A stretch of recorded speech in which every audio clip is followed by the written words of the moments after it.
Današnji gost Agore je filozof i možemo slobodno reći umetnički kritičar Nikola Tanasić. Nisam pogrešio. Niste pogriješili, samo ste pogriješili u prezimenu, Tanasić je. Stalno se ispravljam. Dobro nam došli. Lepo je ugostiti vas u našem studiju i želja nam je da sa vama provedemo vreme u razgovoru o nekim aspektima savremene umetnosti. Umetnost kao nešto što treba da u čoveku podstakne bez ikakve dileme, nadahnute osjećaje, pozitivne emocije, možda čak i poriv da čovek sam pokuša nešto da stvara, a nad svime time priliku da bolje razume svet u kojem živi, vreme u kojem živi, da na lepši i lakši način razume identitet svog naroda i svoj lični. Čini li vam se da su ove odrednice nešto što odgovara savremenoj umetnosti? Pa, znate kako, ja nisam neko... Prvo, hvala veliko na pozivu i veliko je zadovoljstvo što sam ovdje. Pitanje je jako zanimljivo i ja moram odmah da se ogradim u tom smislu što sam ja neko ko je po obrazovanju prvenstveno teoretičar antičke filozofije. I to mi nikada nije pretjerano smetalo da se bavim savremenom umjetnošću, šta više, do dana današnjeg sam ubijeđen da nema ni jednog aspekta tih starih filozofskih učenja koja nisu apsolutno primjenjiva danas i šta više često primjenjivija i možda zanimljivija za savremeno stanje od nekih savremenih, da kažemo, zahvata tih istih problema i to isto važi i sa umjetnošću. Dakle, mi smo stigli pomalo da porazgovaramo o ovome prije ove emisije, pa ću da rekapituliram to. Mi zapravo sva tri najvažnija pristupa shvatanju umjetnosti imamo u prvom trenutku kada čovječanstvo počinje da se teorijski bavi umjetnošću. A to je, dakle, klasična grčka filozofija i mi tu imamo 2+1 stanovište. Jedno stanovište je, da kažemo, izrazito normativističko, koje zastupa Platon u svojoj čuvenoj teoriji mimetičke umjetnosti kao takve. Drugo stanovište je katarzičko, dakle, njega zastupa Aristotel sa svojim shvatanjem umjetnosti, iste te mimetičke umjetnosti kao nečeg pozitivnog zbog faktora katarze. I treći faktor je tehnički. Nešto što se vrlo često zanemarivalo kroz istoriju, a što je danas jako istaknuto, a to je stav koji su zastupali manje više svi oni veliki umjetnici tog doba, koji nisu se bavili teorijom, ali su ostavili umjetnička djela koje mi danas smatramo za vrhunska dostignuća čovečanstva i oni su smatrali da je umjetnost prvenstveno zanat. Dakle, ono što su Grci zvali tehne, ono što se na srpski prevodi baš kao zanat, umjetnost ili umjeće. I danas mi manje više imamo istu tu situaciju. Dakle, ili imamo, dakle, da kažemo, tehničare, ljude koji se, producente umjetnosti, bilo da su u pitanju izdavači knjiga, bilo da su u pitanju filmski i televizijski producenti, koji insistiraju na tome da je u pitanju jedan zanat gdje postoje jasni parametri koji može da se nauči kao i bilo koji precizan zanat o bilo čemu drugom i pridržavajući se tih parametara mogu da se daju rezultati koji su, naravno, komercijalni. I to djeluje izuzetno vulgarno, pogotovo u našoj kulturi koja je, moram reći, zahvaljujući svojoj specifičnoj i filozofskoj i religijskoj tradiciji primarno platonistička i naklonjena upravo tom Platonovom shvatanju po kome umjetnost, ako nešto odražava i ako nešto podražava, to ne smije da bude čulna i opažajna stvarnost, nego mora da bude idealna stvarnost. Ona mora da je odražava određene ideje i u odražavanju tih ideja mora da pokaže ono što su njihove osnovne osobenosti, a to je da su one uzvišene, savršene, božanstvene, uvijek pravedne, uvijek lijepe i to bez ostatka i to bez ikakvih relativizacija. Naspram toga, kažem, eto, da pomenemo i nju, imamo i tu treću koncepciju, Aristotelovu, koja je praktično okrenula Platonovo shvatanje na glavačke. Dakle, Platon koji je, opet kažem, ponekad veoma grubo, ponekad drsko, ponekad bezobrazno kritikovao opet neke od najvećih umjetničkih ostvarenja, konkretno jednog Homera. Jednog Homera koji je toliko značajan za istoriju svjetske književnosti da je prosto u svakoj velikoj najezdi koja je naišla grčku civilizaciju i evropsku civilizaciju uvijek se našlo po 10-20 ljudi da da zgrabe sa svoje police jedan primjerak Ilijade kako bi se on sačuvao do današnjeg vremena. Dakle, jedno djelo koje je odolilo ne samo zub vremena, nego praktično test svih konkretnih epoha koje su nastupile poslije njegovog nastanka. To djelo je Platon tvrdo kritikovao, smatrajući da ono zapravo imitira i podražava, a pogotovo, opet blistava, genijalna tradicija atičke i atinske drame, tragedije koje mi dan danas prikazujemo, tako i dan danas gledamo sa divljenjem. On je smatrao, dakle, da ta djela podražavaju ne ideju, dakle, ne ono što je idealno, ne ono što je uzvišeno, ne ono što je božanstveno, nego podražavaju stvarnost koja je sama po sebi jedan iskrivljeni odraz tog savršenstva. I onda je on govorio, takva umjetnička djela su 3 koraka od bića. Odnosno, sad 3 koraka od bića, to je jedna filozofska fraza, ali mi možemo da kažemo da su ona trostruko lažna. U smislu da već naša pojavna stvarnost, već ova stolica, već moje tijelo predstavlja jedno iskrivljenje onoga što je istina, ono što je stvarnost po sebi, a onda kada neko oslikava mene, još pride ili stolicu ili neki predmet pojavni, iz nekog njegovog aspekta, on onda još dodatno iskrivljuje ono što je već iskrivljeno. Pa je izraz koji on koristio bio skias skias, odnosno sjenka sjenke. Naspram toga imamo opet veoma uticajno Aristotelovo shvatanje, koje je poznato, uči se na svim fakultetima, uči se u gimnazijama, dakle to je shvatanje katarze. Ja ovdje naravno sve to pojednostavljujem, ali osnovna poenta tog njegovog shvatanja jeste da je umjetnost dobra baš zato što je takva kakvu mi Platon opisuje. Baš zato što nam uzima, pojačava i fokusira te elemente stvarnosti koji su takvi kakvi jesu, ružni, strasni, da kažemo, teški za ignorisanje, koji imaju snažan emotivan uticaj na nas. I onda naravno on kaže, mi odlazeći u pozorište, jer pošto on konkretno priča o tragediji, mi se susrećemo sa tim jezivim prikazima za koje je Platon smatrao da su izrazito štetni po svako društvo. Hajmo da uzmemo jednostavan primjer, dakle Medeja koja je pomogla Jazonu da ubije njenog oca i njenu braću i postala izdajnik sopstvene zemlje, dolazi sa Jazonom u Grčku i onda, pošto je Jason joj okreće leđa, nalazi mlađu i politički povoljniju priliku, ona se njemu sveti na jedan potpuno jeziv način, mučki, brutalno na sceni ubijajući sopstvenu djecu. Dakle, pazite, čedomorstvo kao jedan od najstrašnijih zločina koje mi možemo da zamislimo je nešto što pazite, to je nešto što je veliki tabu za savremenu književnost i za savremenu umjetnost. Dakle, malo koji režiser će se odlučiti da prikaže takvo nešto na scenama. U bioskopima je to praktično nezamislivo danas. Dakle, mi smo danas, da kažemo, više skloni da cenzurišemo takve sadržaje nego u to vrijeme. I Platon je naravno smatrao da je to nešto katastrofalno. Sa druge strane, Aristotel je smatrao da emocije koje ćemo mi da proživimo kada se suočimo sa tom jezivom situacijom, nas kao bića očvršćavaju. Oni nam dozvoljavaju da se u ovom slučaju propustimo kroz svoj sistem tu tugu, propustimo kroz svoj sistem taj užas, ogorčenost, pomračenje uma koje nastupa sa suočavanjem sa takvom situacijom i da izađemo iz pozorišta očišćeni. To je koncept katharsis, je li tako? I dok je Platon smatrao da mi, susrećujući se recimo sa jednim Ahilom koji je svadljiv, koji je ljubomoran, koji se ponaša kao derište, kako to kaže Platon, da mi na taj način ostajemo okaljani, Aristotel je smatrao da mi, propuštajući tu istu stvar kroz svoj sistem, da tako kažemo, promišljajući i posmatrajući, mi zapravo u jednom prijateljskom okruženju, u jednom bezopasnom okruženju po našu dušu, proživljavamo sve ono sa čime se možda hoćemo susreći u životu i na taj način, nepopularan izraz danas, se vakcinišemo, tako reći, od tih emocija.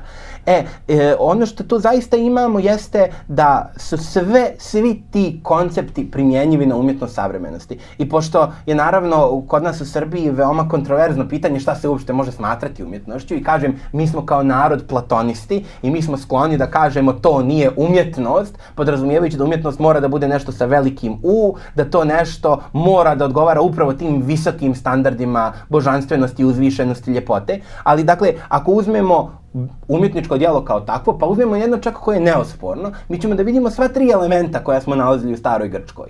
Uzmemo Dostojevskog, uzmemo braću Karamazove, kao recimo njegovo najveće djelo, sad neko će da se složi i neko neće da se složi, ali pogledajte šta imate u njemu. U njemu imate sadržaje sva tri elementa. Dostojevski je prvenstveno bio veliki tehničar, bio je zanatski pisac koji je živio od svog posla. I on je svoje romane objavljivao u dijelovima po različitim časopisima, u različitim publikacijama, almanasima i tome slično, i od toga je živio. I njegovi romani su prepuni sadržaja koji se mogu ocijeniti kao komercijalni, a to su ubistvo, uzbuđenje, napetost, pa ono što se danas zove cliffhanger, jeli? Kada se jedno poglavlje se završi sa neizvjesnim rezultatom, pa onda čekamo kad će da se objavi sljedeće, da ga obavezno kupimo. Dakle, sve to možete da nađete kod Dostojevskog i to su čisto tehnički elementi. Mi možemo da kažemo da je Dostojevski kao pisac bio majstor svog zanata i mislim da on ne bi bio ni najmanje uvrijeđen kad bi ga neko takvim nazvao. Sa druge strane, govorimo o Karamazovima, imate elemente koji su čisto platonistički. Dakle, vi imate uzvišene likove, pogotovo Aljošu Karamazova, imate oca Zosimu, koji i sam je Dostojevski govorio, optužit će me za ovaj roman da sam pamfletista, ali neka me optuže. Dakle, on tu pokazuje određene hrišćanske i socijalne ideale za koje se u životu zastupao i pokušava kroz njih da natjera svog čitaoca da se sa njima saživi i da na taj način postane bliži Bogu, savršenstvu, dobroti, ljepoti koja će spasiti svijet i tako dalje. Sa treće strane, vi imate čisto katarzičke momente. Dakle, ta ubistva, razgovor Ivana Karamazova sa Smerdjakovim, čuveni uvod u Velikog inkvizitora, gdje nam Ivan Karamazov pripovijeda neke od najstrašnijih scena koje možemo da nađemo u književnosti. I opet su tu neka ubistva djece, brutalna, potpuno besmislena, užasna. I vi imate dijelove Karamazovih koji vas ispunjavaju mržnjom, koji vas ispunjavaju užasom, koji vas možda ispunjavaju sladostrašćem, jel' tako? I koji su u tom slučaju iz platonističkog konteksta potpuno neprihvatljivi, ali su iz aristotelovskog izuzetno katarzični. Dakle, da podvučem, svi ovi elementi koje nalazimo u antičkim umjetničkim praksama su i danas itekako primjenjivi i ako bismo govorili o tome šta bi bilo idealno za jedno umjetničko djelo, onda bi vjerovatno odgovor bio neki, da kažemo tako, neki sintetički u kome bi ti različiti elementi morali da budu na idealan način međusobno izmiješani. Jer vi možete da imate uzvišenu namjeru, vi možete da prikazujete uzvišene likove koji su u svakom pogledu uzor za onoga ko čita, ali ako ste loš pisac, ako vam je loša forma, ako ne znate to da spakujete u pravila žanra, to niko neće pročitati i nikakav efekat neće imati. Istovremeno, ako za tog svog sjajnog lika, poput recimo Aljoše Karamazova, ne oslikate jedno zaista realistično okruženje, jedno okruženje sa kojim će čitalac ili gledalac moći da se identifikuje, kojim će moći da prepozna, da kažemo, demone, bjesove, svoga vremena, onda on neće biti u stanju da tu idealizaciju prepozna kao nešto što je ostvarljivo u njegovom životu. Nikola, kada se sve ovo što ste rekli uzme u obzir i kada uzmemo u obzir da je prošlo više od 2000 godina i mnogo više od antičkih vremena, od vremena Platona, Aristotela, i kada se zadržimo na našem vremenu u kojem je nasilje kao obrazac ponašanja među ljudima vrlo zastupljeno, a kada je to nasilje na, neko će reći, sofisticiran način, obrađeno kroz produkciju, uglavnom medijsku, televizijsku, da ne govorimo i pozorište, scensku umetnost i inače nasilje kao obrazac primenjen u likovnoj umetnosti. Kako vam se čini, koji je sistem prevladao? Da li mi danas doživljavamo nešto što u izvesnoj meri poriče Aristotela i taj njegov katarzični metod, jer na svakom smo koraku okruženi nasiljem koje nam se nudi kroz umetnost i kroz medije, a primenjujemo ga očigledno neposredno u svojim malim mikrosvetovima. Sad, tu se otvara jako mnogo zanimljivih pitanja. Možda jedno, ako mi dozvolite. Aha. Da li umetnost traži bolje ljude da ih razume?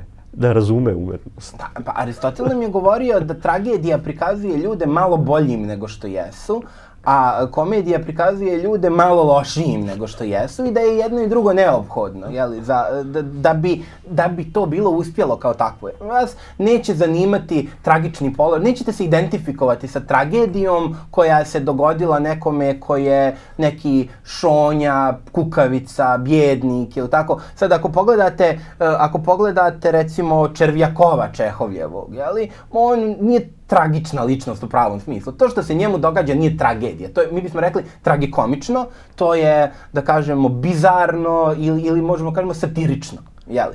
Dakle, vi morate da imate neku uzvišenu osobu, morate da imate jednog lava miškina, da tako kažem, da bi on mogao da se kandiduje, da bude tragička ličnost, jel tako? Da bi neko bio predmet komedije, on mora biti malo šeprtljast, malo smiješan sam po sebi, jel tako? Jer inače cijela stvar, ako uzmete jednog potpuno dostojanstvenog lika, ne znam, recimo nekog vladiku ili patrijarha ili tome slično, onda krenete da ga stavljate u neki komičan kontekst, to će prosto da ispadne neukusno, jer to neće da bude smiješno, nego će da bude ismijavanje i to je sasvim drugo. Dakle, mi smo uvijek, pogotovo ako se bavimo umjetničkom praksom, mi smo uvijek na ivici noža.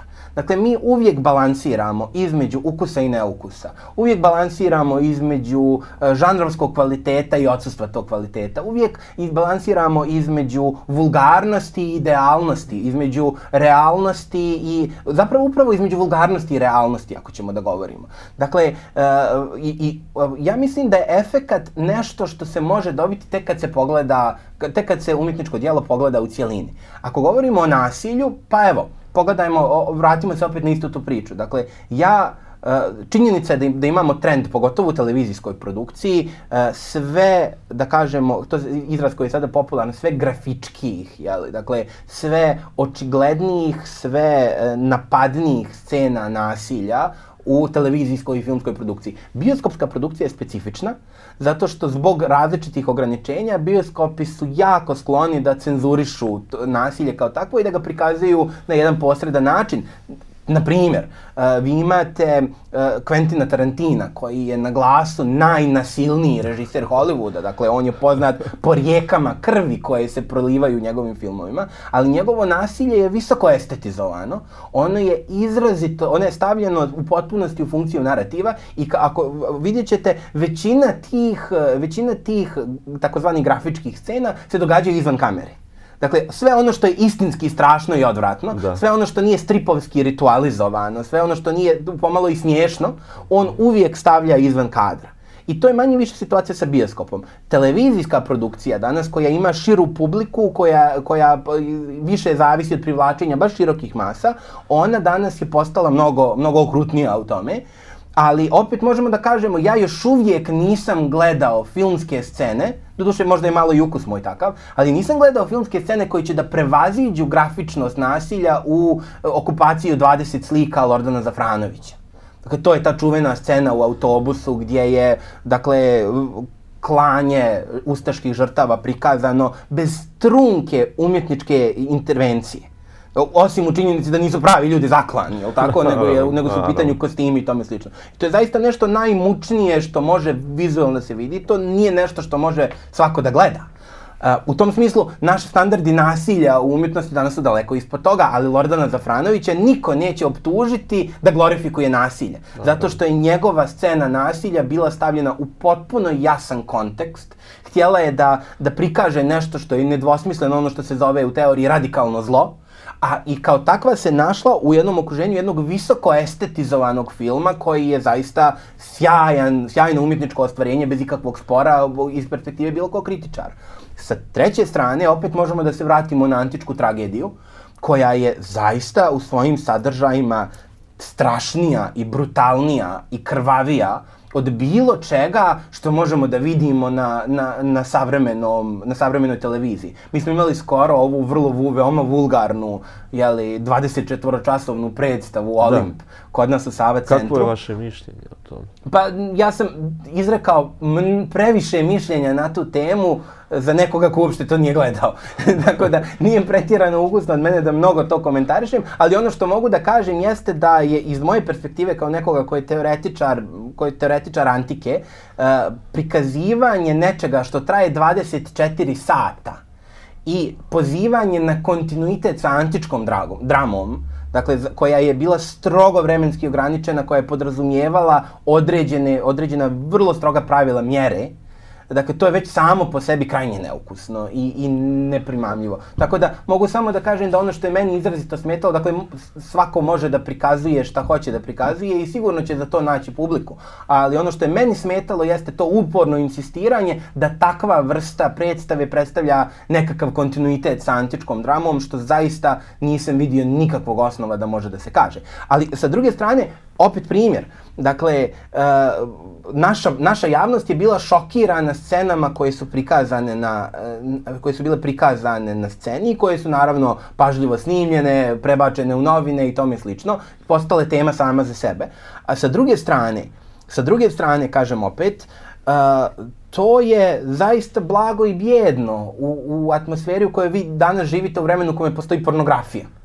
I sada svako ko je zainteresovan da vidi bilo koji eksplicitni seksualni čin, i to čak da kažemo činove koji su do te mjere, da kažemo, perverzni, da prosječan čovjek prije 100 godina nije mogao ni da sazna da postoje, a kamoli da ih u roku od 2 minuta pronađe na internetu ako ga zanimaju. Dakle, u toj jednoj kulturi govoriti da je skandalozno to što smo mogli da vidimo na sceni je samo po sebi onako malograđanski, znate. Sa druge strane, mi imamo opise, ja se opet vraćam vodenicu na vodu na svoju vodenicu, vi imate Eshilove Erinije, u kojima u jednom trenutku na početku drame na scenu stupaju Erinije koje predstavljaju kosmička božanstva mržnje i osvete. Dakle, najstrašnija bića koja je u tom trenutku helenski panteon poznavao. Oni izlaze kao hor i sve vrijeme su na sceni i horski izvode to što imaju da kažu u suđenju Orestu na kraju čuvene Orestove trilogije Eshilove i ljudi govore, odnosno zapisi koji su očuvani o premijeri Eshilovih Erinija govore da su ljudi padali u nesvijest od straha. Da su, pa je se sad pričalo, žene su pobacivale, trudnice su pobacivale od toga koliko je ta scena bila užasavajuća. Mi danas ne bismo to vidjeli kao užasavajuće, nama je horsko pjevanje previše apstraktno, nismo u stanju da učitamo sebe kao publiku u tu scenu, dakle nismo u stanju da učestvujemo u tom igrokazu i u krajnjoj liniji, znate, dobar horor film može da vas preplaši kada vam pokaže Sotonu.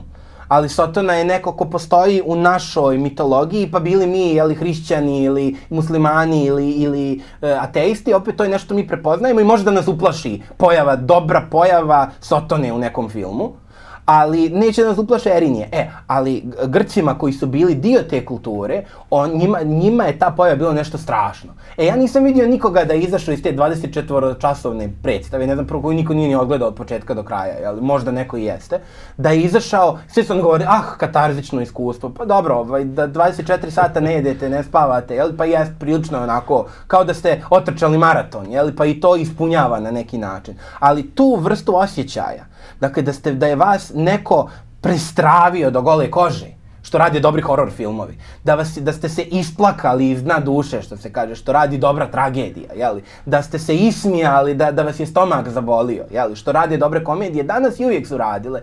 To je ono što se podrazumijeva pod pravom katarzom. I ako se vratimo na nasilje, sve se svodi na to na koji način je to nasilje prikazano i koju funkciju ono vrši u narativu. I tu će naravno da se vode vrlo ozbiljne polemike. Ja sam svojevremeno pisao tekst u koji je pohvalno se izražavao prepričavao o prvenstveno knjigama, a zatim i prve 4 sezone ove poznate serije Igra prestola, upravo zbog toga što sam u njoj prepoznavao te specifične obrasce tragedije koji mogu da se nađu u antičkoj drami, koje smo mi kao društvo malo izgubili u toj, da kažemo, u tom stalnom prebojavanju, tom krećenju, stvarnosti, kako bi ona bila dovoljno dobra za nas, ili premalo strašna, ili kako god hoćemo. Neko naravno neće sa time da se složi, ali ako govorimo o velikim umjetničkim djelima, tu nam nikada neće smetati ni nasilje, neće nam smetati ni eksplicitni seks, neće nam smetati ni ružne riječi.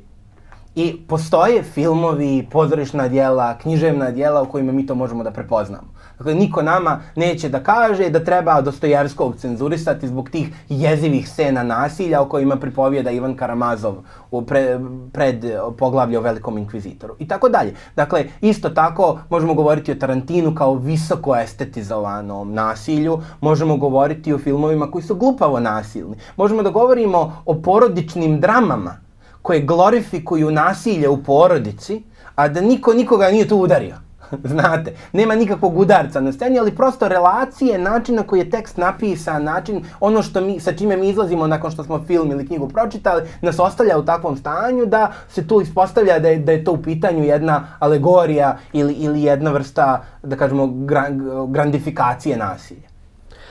Čini li vam se da uobražavamo, ne samo mi kao narod, već i inače postoji stav uobražavanja umetnosti kao takve u kojoj treba tražiti onaj model, prvi model platonistički o kojem ste govorili, koja zapravo postoji da bi u čoveku nadahnula moral, saznanje u traganju istinskog ideala, nečega što je pozitivizam i tome slično, i da u njoj ne želimo da prepoznamo nešto čega verovatno previše ima u svakodnevnom životu i u međusobnoj komunikaciji. Ja ću vam opet to odgovoriti čisto, svjestan sam da pretjerujem zbog slušalaca i gledalaca, ali opet ću odgovoriti čisto platonističke perspektive. Platon je bio izrazito nezadovoljan umjetnošću svog vremena. Ne mogu to dovoljno da naglasim. Dakle, umjetnička djela iz praktično svih žanrova, dakle, bilo da je u pitanju skulptura, slikarstvo, arhitektura, dobro, arhitekturi nije mnogo pisao, dramska umjetnost, koja mi danas prepoznajemo za obrasce u koje se ugleda čitava istorija umjetnosti, on ih je smatrao za neadekvatne i nije ih volio. On se izrazito pohvalno izražavao o egipatskoj umjetnosti. I jedan od razloga zbog kojih mu se ona dopadala jeste što se njeni obrasci i standardi ljepote nisu promijenili hiljadama godina. Dakle, kanoni egipatskog slikarstva ili egipatske skulpture, koja onako, znate, malo veoma schematična, veoma, da kažemo, ponavlja samu sebe. I repetitivna i schematična, ali prvenstveno, dakle, kažemo, ukočena. Nema tog poleta grčke umjetnosti. Ono što je kod nje specifično jeste upravo ta njena trajnost. I Platon, kad bi pogledao naše vrijeme, dakle, on bi vrlo vjerovatno svu našu popularnu umjetnost elegantno spakovao i primijenio na njih bez nekog naročitog prepravljanja svoje argumente protiv mimetičke umjetnosti. I to bi jako dobro funkcionisalo. Ali sa druge strane, recimo, ako govorimo o našoj kulturi, srpskoj, ili tako, ili istočnoj, ili pravoslavnoj, ili vizantijskoj, kako hoćete, mi imamo potpuno žive obrasce umjetnosti koji bi se Platonu izuzetno dopali. To je prvenstveno crkvena umjetnost. Dakle, ikonopis je nešto što bi čime bi Platon bio oduševljen i vrlo vjerovatno to nije ni čudo zato što se principi ikonopisa zasnivaju na platonovskom pogledu na svijet. I oni imaju dakle, njihovo teorijsko utemeljenje je u potpunosti platonističko. Ikonopisno slikarstvo, fresko slikarstvo usvaja sve ono što je Platon govorio o slikarstvu i primjenjuje ga na taj način i opet kažem, to su obrasci koji se manje više nisu promijenili za zadnjih 10-15 vijekova. Dakle, mi potpuno identično, postoje naravno različita odstupanja, ali nećemo sad ulaziti u detalje. Ista stvar važi za crkveno pojanje. Dakle, upravo ono što je Platon govorio da bi sigurno zadržao u svojoj državi, crkveno pojanje ili recimo himne. Pa sad, možda sad mi nemamo toliko jaku produkciju muzičku da možemo, ali recimo umjetnička djela naših velikih kompozitora, Mokranjca, Biničkog i slično, to je nešto što bi vjerovatno Platon odobrio kao nešto što budi patriotizam, kao nešto što nas upućuje kao uzvišenom, crkveno pojenje svakako, dakle himne bogovima koje su same po sebi dostojanstvene, uzvišene, koje bude taj jedan osjećaj bogobojažljivosti u onome koji ih sluša. Dakle, mi to sve imamo kao društvo. Ali istovremeno kao društvo imamo zaista još uvijek imamo kulturne sadržaje na koje možemo, kao što sam rekao, da se ismijemo dok nas stomak ne zaboli ili da se isplačemo koliko imamo suza u duši i da na taj način zaista izađemo onako, to nisu filmovi ili to nisu knjige koje se čitaju 2 puta. To je mučno iskustvo, znate, ali vi prođete kroz njih i vi se osjećate kao da ste sazreli. I u tom smislu mi zaista imamo elemente i jednog i drugog kod nas i pritom ne treba zaboraviti da smo mi zapravo društvo koje potiskuje tu vrstu umjetničke razuzdanosti. Kad kažem mi, mislim globalno društvo. Dakle, mi imamo recimo Hollywood kao osnovni obrazac filmskog stvaralaštva koji se onda prenosi i na književnost, prenosi se i na muziku i na sve ostalo. Dakle, on prosto diktira tempo. Oni imaju vrlo rigidne moralne nazore. I postoje, pored stvari koje su nama recimo neprihvatljive, jel, iz neke naše kulturne perspektive, oni imaju stvari koje jednostavno ne mogu da se pojave na filmu kod njih. Iz više razloga, recimo, Ivan Grozni, Sergeja Eisensteina ne bi nikad mogao biti snimljen u savremenom Hollywoodu, a mogao je biti snimljen u Staljinovo vrijeme. Dakle, vremena se mijenjaju kao takva i sami standardi ljepote se mijenjaju i kriterijum umjetničkog stvaralaštva, kažem, esnafska pravila se mijenjaju. I mijenjaju se poimanje onoga što je tabu, poimanje onog što je nedopustivo, što je neshvatljivo, tako da nešto o čemu ste mogli da čitate prije 100 ili 200 godina ili prije 2000 godina, danas nikad nećete naći u knjizi ili barem u knjizi koja pretenduje da bude bestseller ili u filmu koji treba da se pojavi u bioskopu. Kako gledate na savremenu, makar scensku srpsku umetnost? Srpski film, srpsko pozorište? Ja moram reći... I tome, ako vi dozvolite dodati, produkcija, televizijska scenska produkcija, filmovi, televizijski i serije. Ja ću biti vrlo kratak u odgovoru direktno na vaše pitanje, stavljajući pozorište po strani koje ne pratim dovoljno da bih mogao, ne mogu da zahvatim dovoljno, je dovoljno primjera da bih mogao da govorim generalno, ali mogu samo da kažem da sam optimista. Dakle, vrlo je popularno jadikovati o tome kako mi nemamo kulturne sadržaje koji odgovaraju, jeli, našoj slavnoj prošlosti, kako je kvalitet produkcije znatno opao u odnosu na ono što imamo, ali mislim da po svim kriterijumima mi imamo osnovu da budemo optimistični. U tom smislu da, recimo, kažem, ja uvijek mogu, ako hoću da odem u pozorište, uvijek mogu da pronađem neku pozorišnu predstavu koju ću otići i znam da će mi se dopasti i dopašće mi se i izvući ću od nje nešto. Sad, naravno, svaki od ovih različitih umjetničkih obrazaca ima svoje probleme. Pozorište i pozorišna gluma i u jednom velikom aspektu se ona kod nas neosnovano preliva u televizijsku i u filmsku glumu. Dakle, ona ima veliki problem uštogljenosti nekih starih pozorišnih obrazaca koji su dobro funkcionisali u ritualizovanom pozorištu prije 100 godina. Dakle, gdje ste vi i dalje, jer sjetimo se Šekspira, dakle, Šekspir se pjevao. Mi danas postoje mjuzikli kao takvi, ali snimiti cijeli film u kome ljudi govore u stihovima, a da to predstavlja, ne znam, brutalnu borbu za vlast ili tako nešto, to je, da kažemo, vrlo ambiciozan. Možete vi da snimite jedne jadnike, jeli, koje su opet, nije baš da se samo pjeva, ali sa druge strane opet to nije baš nama toliko prihvatljivo danas. Tako da mi imamo jako mnogo tih starih elemenata glume koji se prenose u recimo televizijsku i filmsku produkciju i onda zvuče rogobatno. Dakle, neprimjereno i imamo onda često glumce koji sami po sebi nisu krivi, nego imamo režiju koja ne vodi računa o tome i onda vrlo često možemo da vidimo u našoj filmskoj pozorišnoj produkciji u krajnjoj liniji glumatanje, deklamovanje. To je nešto što mene recimo beskrajno iritira. Dakle, naravno, hronični problem naše umjetničke produkcije tog tipa je novac. I taj novac ima dvije strane. Dakle, s jedne strane nemamo dovoljno bogato društvo da finansira visoku umjetnost, ali ono što je ključan problem i što se često zaboravlja je da mi zapravo nemamo više tržište koje može da finansira visoku umjetnost. Jer, znate, s jedne strane to je razlog čestih optužbi za jugonostalgiju prema našim pogotovo filmadžijama, dakle, koji su veoma često primorani da prave određene vrste estetsko-moralnih konsenzusa u prikazivanju, da kažemo, naših regionalnih balkanskih realija, kako bi to što rade bilo prijemčivo makar nešto malo publike u Hrvatskoj, u Sloveniji, u Bosni. Ali sa druge strane, i to je jedna velika iluzija. Osnovni problem je dakako, pazite, kako se finansiraju takvi projekti na zapadu, u jednoj Americi.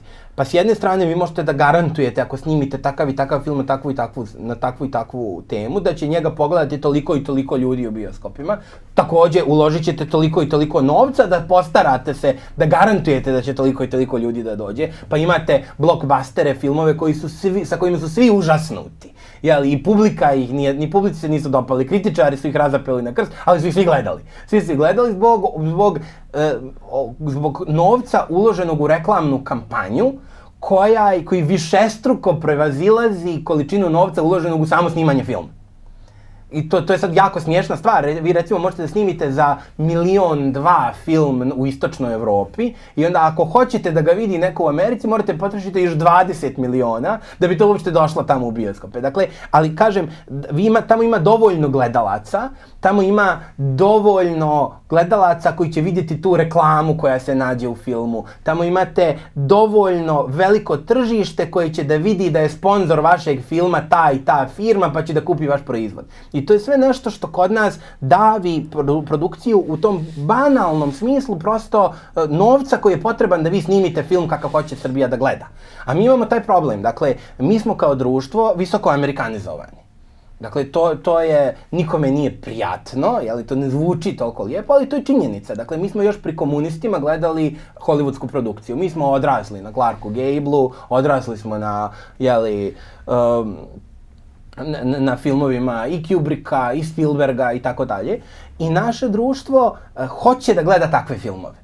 Dakle, naše društvo, ako pričamo o filmu, a film je nekako uvijek u centru pažnje, najzanimljiviji, naše društvo bi htjelo da gleda Kosovski boj na sceni snimljen kao što je Scottovo Kraljevstvo nebesko, koji je, uzgled budi rečeno, po mom mišljenju, jedan vrlo traljav film. Mi hoćemo da gledamo prikaz prvog srpskog ustanka koji je obrađen na način na koji je Mel Gibson snimao Patriotu. Ali mi nemamo novca za to, mi ne možemo produkcijski to da riješimo i moramo da se snalazimo. To snalaženje je nekad liberalan pristup sadržaju i tu se naravno sada naši stvaraoci susreću sa faustovskom dilemom, odnosno koliko su spremni da prodaju dušu đavolu da bi snimili to što hoće da snime. I naravno zvrčka uvijek postoji. Dakle, mi smo imali jedan zaista depresivan period kulturne proizvodnje kod nas, kada je bilo kakav ambiciozan projekat mogao da se ostvari samo uz državnu podršku i to državnu podršku koju praktično kontrolišu nevladine grupacije i određeni, da kažemo, ideološki krugovi koji su veoma nenaklonjeni i srpskoj kulturi, i srpskoj tradiciji, i srpskom filmu i temama koje su zanimljive srpskim građanima. I onda smo dobijali filmove koji su zbog toga što su finansirani od strane toga koga su finansirani, to što je najtragičnije od svega toga. Dakle, najčešće su to opet bio novac iz države. Dakle, nije sad da vama dođe Njemac ili Hrvat ili Amerikanac i kaže evo ti pare da snimaš loš film, ali oni mogu da zavrnu ruku, da pokucaju na vrata, da ubace svoje ljude i tome slično. I onda smo imali zaista jednu produkciju filmova koju je javnost doživljavala kao ne samo loše, nego kao antisrpske. Ali njihov problem je bio u tome što oni nisu mogli ni da budu prijemčivi srpskoj publici. Mi sada imamo jedan novi talas filmova koji prikazuje, koji nekako uspijeva da izbalansira sa svim tim. I ja ću ovdje da pohvalim nekoliko autora, zaista, koji su meni lično izazvali oduševljenje. Prvenstveno Gorana Radosavljevića, koji je snimio fenomenalni film Enklava i koji je uspio da izvrda kroz sve te meandre. Dakle, on je uspio da dobije nekako podršku i naših institucija. Taj film su finansirali Njemci u velikoj mjeri. da bi on prikazao realije života na Kosmetu, pogotovo u malim enklavama, neposredno nakon etničkog čišćenja, koji su zaista zastrašujuće. I njegov film Enklava je, ja bih rekao, vjerovatno najznačajniji film snimljen u zadnjih 10 godina kod nas. Sa druge strane, imali smo dva sjajna filma Danila Bećkovića. Jedan je Mali Budo, drugi je Jesen samuraja. To su filmovi koji su rađeni kao repertoarski, kao žanrovski filmovi i koji su zaista sve svoje karte stavili na to da se dopadnu domaćoj publici, da publika ode u bioskope, plati kartu i da ih pogleda. I zaista nisu pravili neke od tih trulih kompromisa koji su bili. Dakle, Mali Budo je izrazito politički nekorektan film. I sa tom svojom brutalnom političkom nekorektnosti u kojoj su prikazani praktično svi stereotipi koji o Crnogorcima postoje u Beogradu i van Beograda su postigli izvanredan uspjeh ne samo u Srbiji, nego i u samoj Crnoj Gori, nego na svim, da kažemo, našim prostorima, pa čak i u prostorima koji nisu više toliko naši, kao što je Hrvatska ili Slovenija. Jesen samuraja je film koji izrazito se obraća našoj publici sa našim kontekstom, sa našim sistemom vrijednosti, takvim kontaminiranim kakav on jeste, kakav je poslije 50-60 godina života u društvu u kakvom živimo, ali on vrlo autentičan, nikome se ne izvinjava i takav je kakav jeste. Ja sam također, moram reći, čak oduševljen serijom koju nam je sada predstavio Dragan Bjelogrlić, bez obzira na činjenicu da je jedan dio naše javnosti, da kažemo, do histerije doveden određenim sadržajima te serije, ali ono što hoću da kažem, jer naravno istorijske netačnosti, prikazivanje određenih istorijskih ličnosti u nezgodnom kontekstu i tome slično, ali sa druge strane mi smo dobili sa tim famoznim Sjenkama nad Balkanom, dobili smo dakle jednu seriju koja se u potpunosti bavi našim podnebljem, u kojoj se nalaze istorijske ličnosti koje su nama prepoznatljive i one učestvuju u žanrovski gledano u relacijama i odnosima na kakve smo mi navikli u ozbiljnijim produkcijama koje gledamo sa strane. Dakle, mi imamo naravno Zdravka Šotru koji prosto proizvodi ogromnu količinu tih, da kažem, platonističkih serija i filmova koje prikazuju naše istorijske ličnosti, ali bez ikakvih kontroverziji, znate. Njegove serije su lijepe na oko, ali su sterilne i u toj svojoj sterilnosti su dosadne. Dakle, tu, neko bi rekao, nema ni sisa, nema ni krvi, nema nasilja u porodici, niko nikome nije lupio šamar, niko se ni sa kim nije pošteno potukao, jeli? I to onda, kažem, to je jednoj publici lijepo da gleda i naravno televizijska publika to gleda uporno i te serije se snimaju, oni imaju svoju publiku. Ali ovo što smo dobili sa Sjenkama nad Balkanom jeste upravo to. Dakle, mi smo bačeni u jednu, doduše, romansiranu, umjetnički iskrivljenu sliku naše stvarnosti. I u njoj istovremeno vidimo i stvarnost koju živimo, ali i stvarnost koju smo imali prilike da gledamo tada. I imamo prilike da umjesto da više, jer znate, mi smo željni toga. Dakle, mi gledamo Jamesa Bonda. Ali sad imamo prilike da gledamo Mustafu Golubića. Mustafu Golubića koji je osoba čija biografija istorijska prevazilazi bilo šta što smo mogli da gledamo na filmovima o Jamesu Bondu.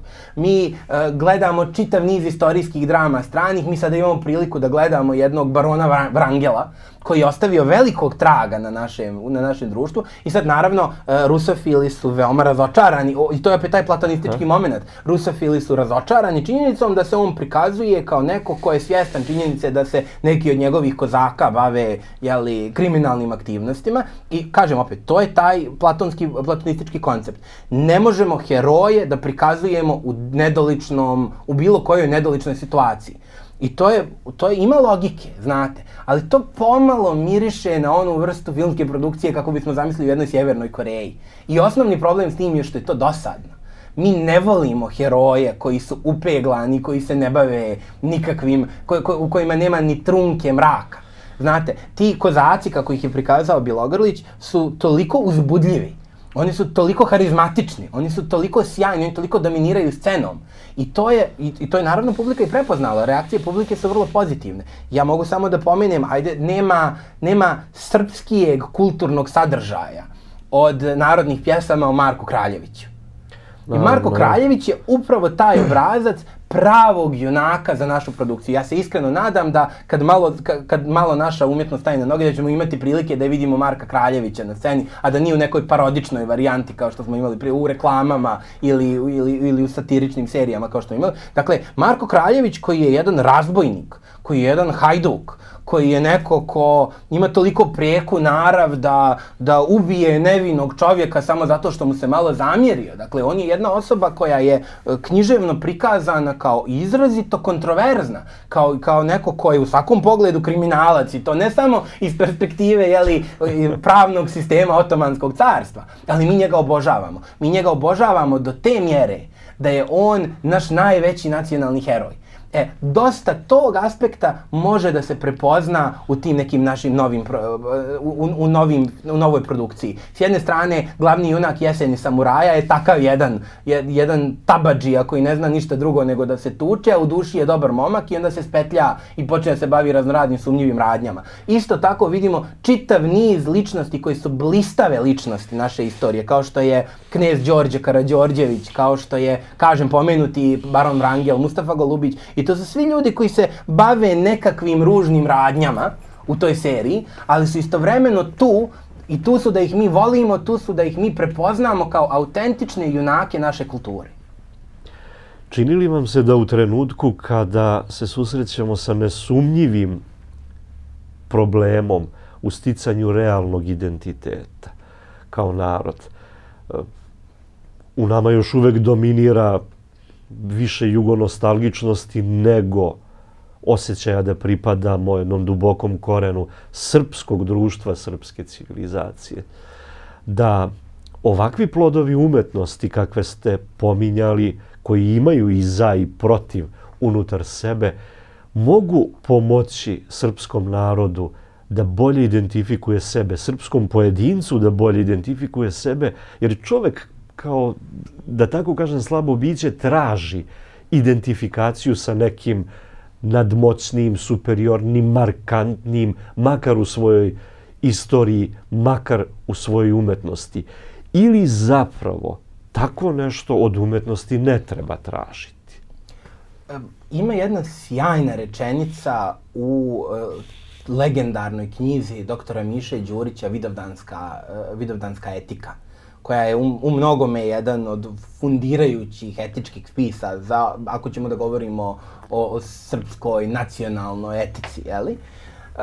I on tu kaže, nemojte nikada zaboraviti da je u trenutku kada su nastala najveća dijela helenske umjetnosti, prije 2500 godina, na cijelom svijetu bilo 3,5 miliona Grka. Dakle, to koliko, i naravno, ne treba zaboraviti, mogu ja da dodam, da su ti Grci u poređenju sa susjednim Persijskim carstvom bili gola sirotinja. Dakle, u tom smislu, to je nešto što kada je kultura u pitanju, kada je umjetnost u pitanju, novac i brojčanost ne vrijedi apsolutno ništa.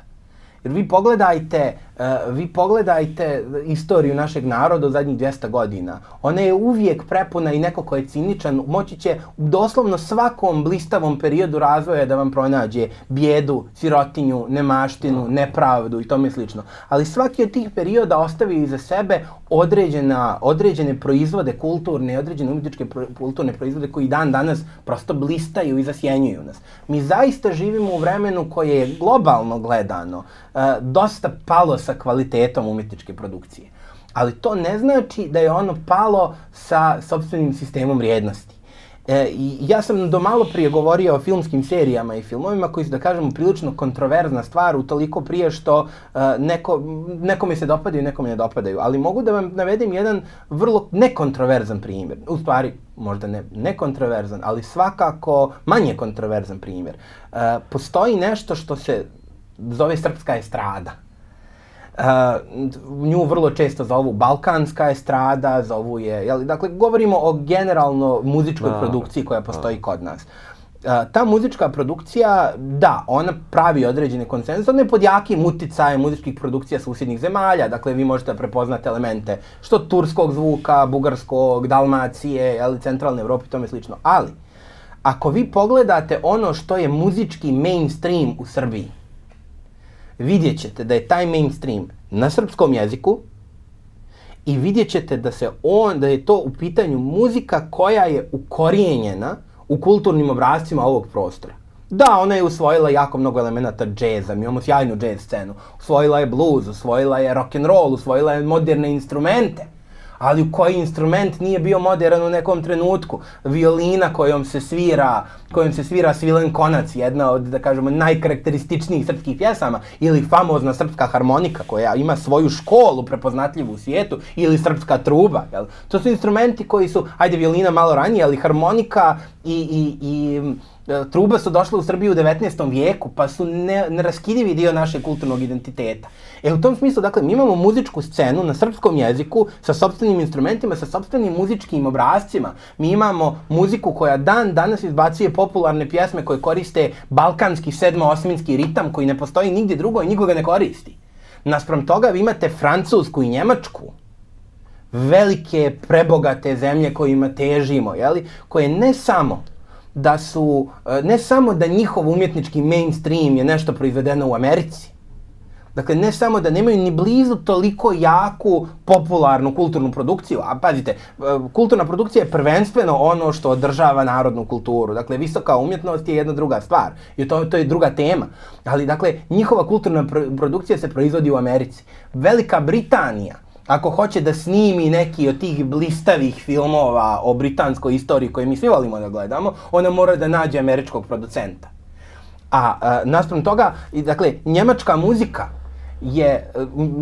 postoji 1-2 benda koji su došli do nas. A sa druge strane, više je u zadnjih 40 godina srpski folklor i srpski narodnjaci ostavili traga u njemačkoj kulturi, nego što je moderna njemačka muzika ostavila svog traga u Srbiji.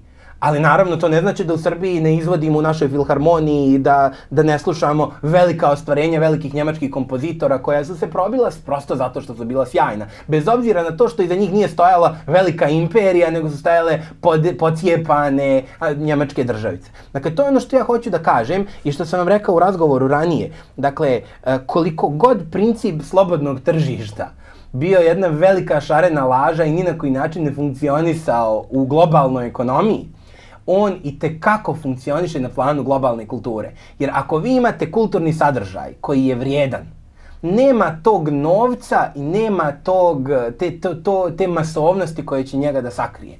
Mi imamo recimo Emira Kusturicu koji je prepoznatljivo najveći režiser našeg vremena u smislu da je zaista osoba koja snimi film na takav način da se paralelno provode premijere širom svijeta. I mi možemo da vidimo uticaj njegovog umjetničkog potpisa na filmove koji se snimaju u Americi, u Rusiji, u Francuskoj i tako dalje. Dakle, činjenica da iza njega stoji jedna mala kultura i da njegovi glumci govore jednim jezikom koji je marginalan iz perspektive globalnog svijeta u kome se govore, stotine miliona ljudi govore kantonski, engleski, španski, ruski i tako dalje. Dakle, ništa ne znači.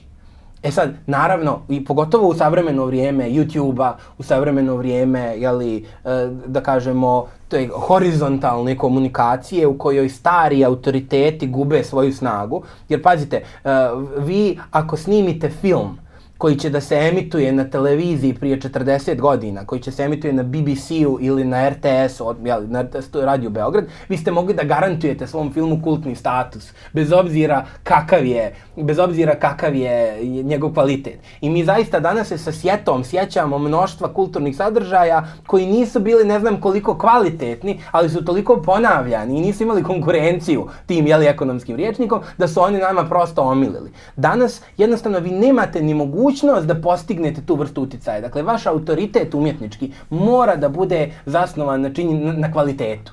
I tu svaka priča o reklami pada u vodu. Da, film u koji su uložene stotine miliona dolara će zaraditi stotine miliona dolara. To je njegov posao. To je taj čisto tehnički element o kome smo govorili i on je zbog toga napravljen. I ne moramo se ništa sada čuditi, znate, niti ti ljudi pretenduju na to da je to visoka umjetnost, niti iko od njih očekuje da će taj film da bude u muzejima za 1000 godina. Film koji hoće da rasplače, koji hoće da prestravi, koji hoće da zabrine cijelu planetu, neće to moći da postigne nikakvom reklamnom kampanjom. Morat će da bude prosto dobar. I vrijeme sve više, dakle, savremena tehnologija koja nam približava i strane jezike, koja nam približava i strane kulture, jednostavno čini da se ta jezička barijera gubi. Dakle, prije 30 godina je bilo potpuno nezamislivo da Mel Gibson snimi svoje stradanje Hristovo na nestalom aramejskom jeziku. Danas je tako nešto sasvim izvodljivo. Dakle, danas se čak podrazumijeva da ako se radnja događa u nekoj egzotičnoj zemlji, da se govori jezikom te egzotične zemlje. Dakle, tu neka pomjeranja postoje i određeni kulturni obrasci itekako mogu da se nametnu. I mislim da je naša kultura ovdje i srpska i balkanska. Dakle, naša kultura svakako jeste balkanska u jednom smislu i vi ste potpuno u pravu. Ona je u velikoj mjeri dalje jugoslovenska. Ili jugoslovenska, ako hoćemo kažemo u tom kontekstu što je srbo-hrvatska, jer je zasnovana, jer je njen kulturni prostor na kome se govori srpski jezik, ili tako, koji govore i Hrvati, koji govore i bosanski muslimani, koji razumiju u Sloveniji i tako dalje. Dakle, to su sve nekakve objektivne okolnosti i objektivni kontekst. Ali, dakle, ne računajući i te čisto balkanske sadržaje, postoje određeni nesvodivi ostaci srpske kulture, koji su prepoznatljivi, kojih je naša javnost željna i koji, čini mi se, sa novom produkcijom sve više isplivavaju na površinu. Ta ostvarenja mogu nekome da se dopadaju ili da se ne dopadaju, ali mi to vidimo. Mi recimo imamo opet, ja nisam stručan pa nisam o tome govorio, ali mi imamo jako bogatu književnu produkciju.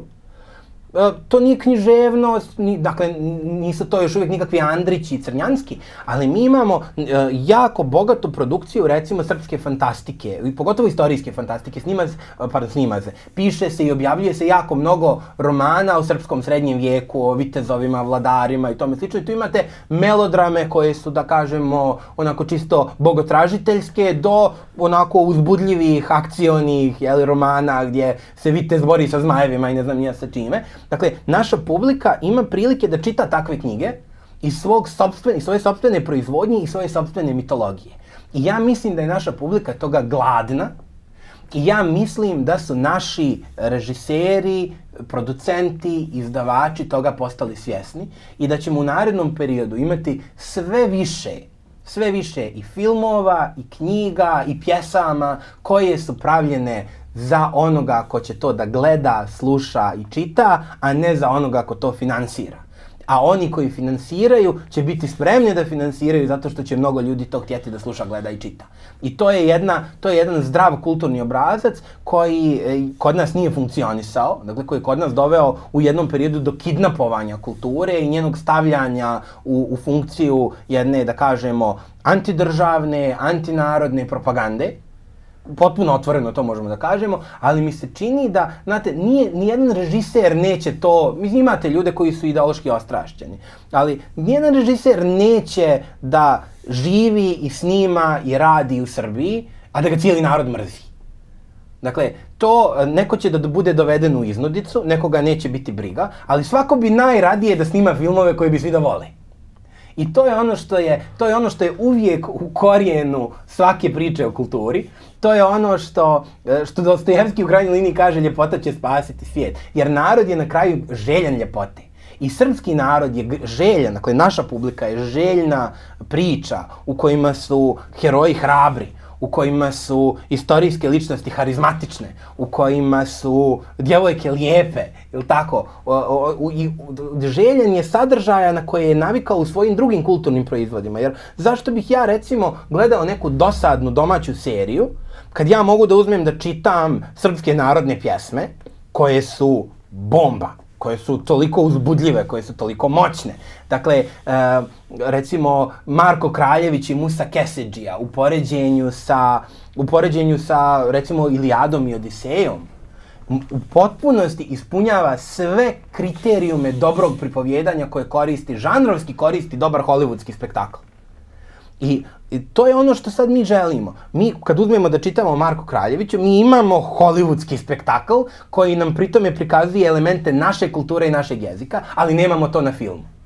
ja sam potpuno siguran da će prvi naš reditelj koji bude u stanju da to prenese, će to i učiniti, jer je to prosto i želja naših umjetničkih stvaralaca i želja naše publike. To je ako govorimo o repertoarskom i žanrovskom stvaranju, ako govorimo o bestsellerima i tome slično. Kad je u pitanju, imamo jedan drugi problem, koga se ovdje nismo dotakli, a to je visoka umjetnost, takozvana visoka umjetnost.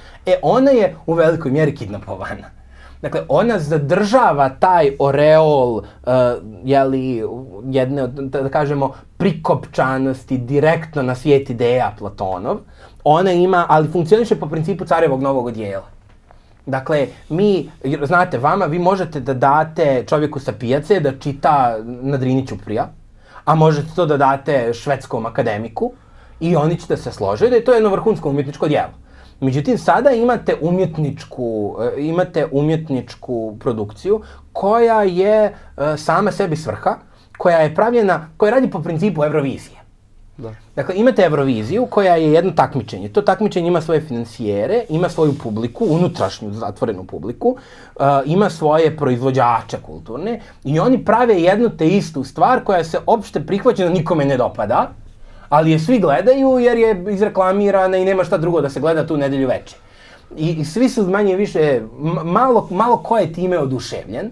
I sa druge strane, vi možete da zamislite jednu pjesmu Eurovizije u kojoj bi, pazite, mi nismo vidjeli ne zna se koliko godina dobru britansku pjesmu na pjesmi Eurovizije, a Britanija proizvodi, da kažemo, 30% najboljih pjesama koje se mogu naći na estradi, ali one ne dolazi na pjesmu Eurovizije. Isti princip je i ovdje. Dakle, vi imate jednu zatvorenu kulturnu elitu, samoproglašenu, koja prolazi kroz različite rituale inicijacije, koja sjedi u kulturnim institucijama, u žirijima, koja jedna druge zove na svoje koktele, koja jedna druge zove u žiri, jedna drugima daje knjigu na recenzent, daje da im bude recenzent, jedna drugoj piše prikaze u novinama i tome slično. I to je jedan zatvoreni krug u kome se oni međusobno hvale, međusobno čitaju, međusobno gledaju.